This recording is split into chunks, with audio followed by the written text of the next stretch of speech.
Hello, hello, hello, fans and enemies and friends.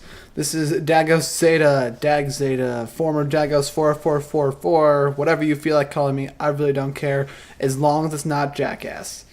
And this is the pretty snazzy walkthrough, Metroid Other M. This is a 100% walkthrough, and just because life loves me so much, YouTube has decided to say, if you go and search 100% walkthrough with commentary, the first one that comes up is not 100% walkthrough with commentary. Fortunately, mine is the one that comes up directly after that. And it's also the annoying thing is the fact that I take my time to go and organize titles. Say, oh, this part of the game. It's this part of the game. But but people are silly like, oh, part 1, let's just guess and assume they're at this part. What's like unorganized people more than organized people? But then again, I'm not really a spiteful person. I congratulate those who do get their fame and fortune on YouTube. I wish I would, but I don't. I don't care. Though I make this one because it's a good practice of my speaking skills, and which, as you might have been able to tell, I probably need that. So it's the good practice of my speaking skills, and at the same time, it's just fun. I have a blast doing these videos, really. Though actually, honestly, recently, every time I've been playing Other M, my head's been hurting. I don't know, maybe it's because I had to turn the brightness up on my TV really high for, because remember how I said with my my current recording method, the brightness goes down, a lot, and then I have to turn up the brightness on the TV? I don't know if I've actually mentioned that in a video before, but I do, and that's probably...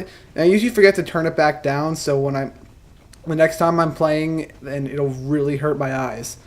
But yeah, so in my file 1, the practice one, I have gotten all the items, and it's not as difficult as I thought it'd be. Though frankly, the rest of this week is probably going to be spent getting footage of that. Though this morning, I'm going to make the rest of the videos I already have recorded, and then next week, I'll just have them all uploaded. I'm guessing by, within a week or two, I'll have finished uploading this walkthrough, and by then, I'll have started and probably finished commentating and recording my Resident Evil 3 A rank walkthrough, which I am pretty excited to do that one, actually. So you guys, stay tuned for that. That's probably going to be my most important project. And I decided my next walkthrough after that is probably not going to be Twilight Princess like I thought originally. I really have to think of a game that I can really do, because there's 2 reasons I really don't want to do Twilight Princess. One is because there's already a walkthrough like that, as far as I know. I'm pretty sure the Zelda Dungeon guys, they did an everything walkthrough of Twilight Princess, and me doing another one would be completely redundant. And theirs does have commentary, but it's more of an informative commentary. But regardless, it's still something that's already been done, and I don't like doing things that are already done, if you know what I mean. But yeah, I mean, sure, Resident Evil 4 was done a whole bunch of times, but none of them were really to the standard that I did it. Most of them that said walkthrough with commentary were actually Let's Plays, which usually, that's kind of what I did on my other channel.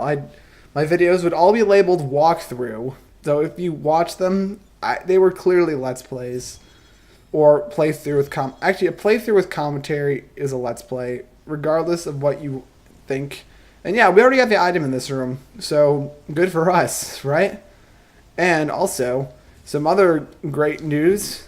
If any of you remember, a couple videos ago, I mentioned, oh, me and Narb and Luke are working on an abridged series of Resident Evil 1. Well, this morning, I just finished recording all of the audio for the first episode, and over the course of this week, it's going to be all done. And I'm going to make a new channel for that, and it's going to be Dag Zeta. So everyone go search that, because by the time this video is uploaded, I'll probably have finished. So yeah, right there, I just skipped a very pointless update I would have made.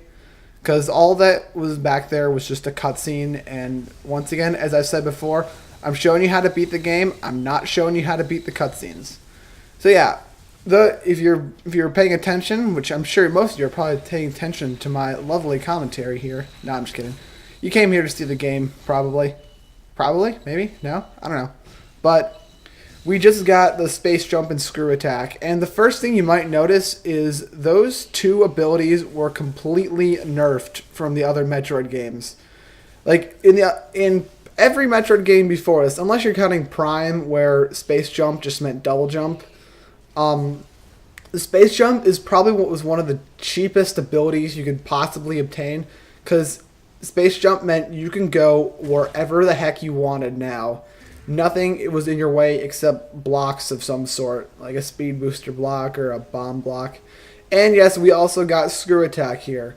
And of course, what this game decided to do, which I'm really glad they did this, they actually give you stuff to do when you get screw attack. In all the other Metroid games I've noticed, they give you screw attack just as you're at the end of the game and you don't really need to care about killing anything, where it's really just making your life a little bit easier if you can kill stuff in one shot.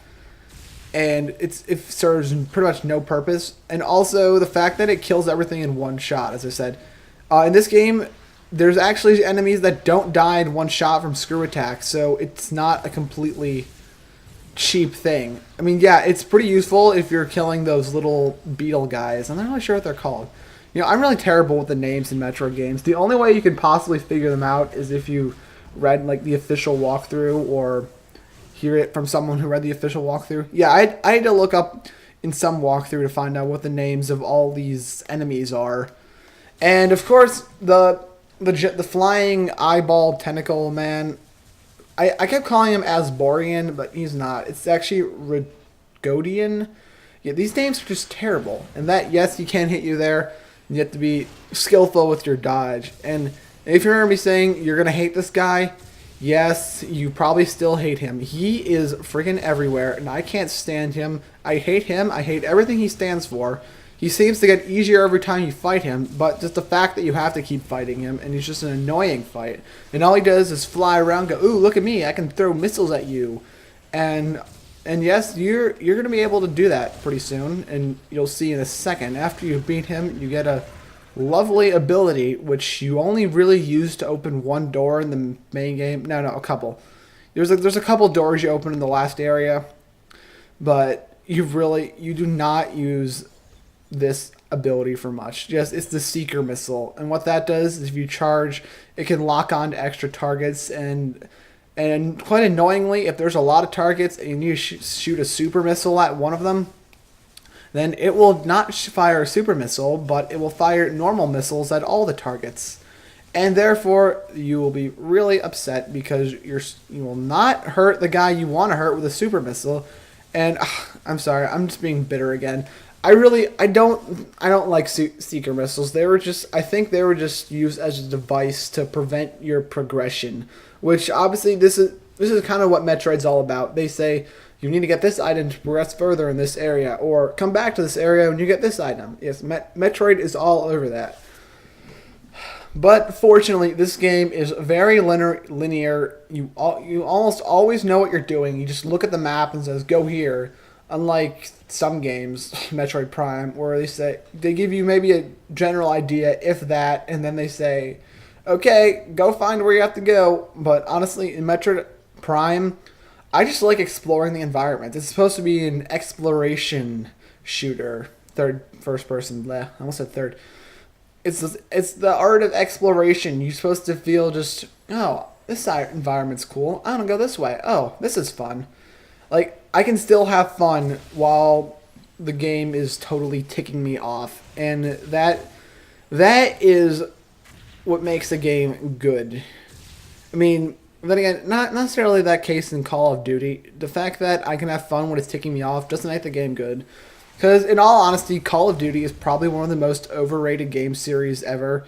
Except, yeah, I just play it not because I think it's amazing. I mean, yeah, it's a pretty good shooter, but there's not really anything special about it at all. It's games like BioShock and other great first-person shooters that are way superior to Call of Duty.